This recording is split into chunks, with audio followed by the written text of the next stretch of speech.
माझ्या पार्टनरकडून मला पूर्वी इतकं अटेन्शन मिळत नाही, अशी बरीच तक्रार आजकाल आमच्याकडे येत असते। नमस्कार, मी तुमची NLP कोच योगिता गुळवणे। नव्याचे 9 दिवस संपले की सगळेजण आपापल्या व्यापाला लागतात आणि आपण त्या संसारात गुरफटून जातो।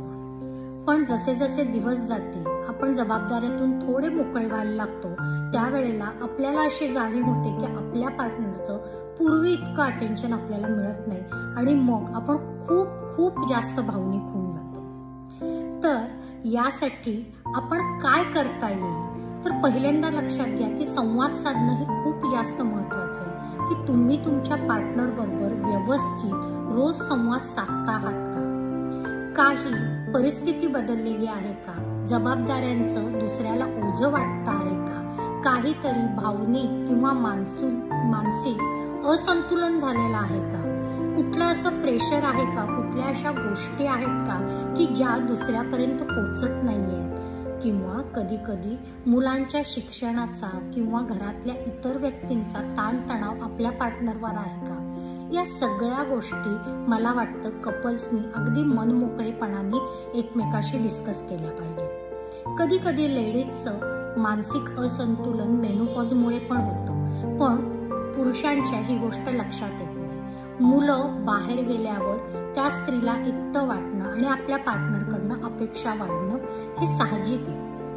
त्याचबरोबर मुलांच्या शिक्षणाचा किंवा वाढलेल्या खर्चाचा ताण नवऱ्यावर येणं हे पण अगदी साहजिक आहे। मग आपण दोघं या गोष्टी कशा हँडल करू शकतो? एकमेकांना कसा आधार देऊ शकतो किंवा एकमेकासाठी आपण कसे सपोर्ट सिस्टीम बनवू शकतो याचा विचार केला पाहिजे। सतत किरकिर, चिडचिड, वादविवाद यामुळे तुमची जवळीक वाढण्याच्या ऐवजी तुमच्यात दुरावा निर्माण होऊ लागतो।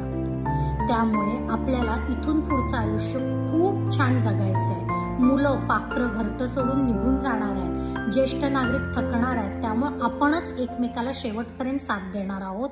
तर याचा विचार करून आपल्या पार्टनरचं मानसिक आरोग्य जपणं ही आपलीच जबाबदारी आहे, हे दोघांनीही लक्षात ठेवलंच पाहिजे।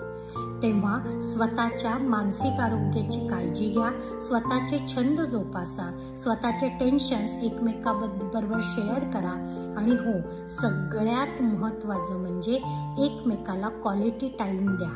कारण तुमचं हे रिलेशन एका वेगळ्या वळणावर ज्या वेळेला येतं त्यावर एकमेकावर असणारा विश्वास हा वाढला पाहिजे, प्रेम हे वाढलं पाहिजे। लग्नाला किंवा नात्याला जितके जास्त दिवस होतील तशी दोघांच्यातही थोडी परिपक्वता किंवा एक मॅच्युरिटी लेवल ही वाढली पाहिजे आणि असं हे छान नातं खूप छान पद्धतीनं तुम्ही जपा।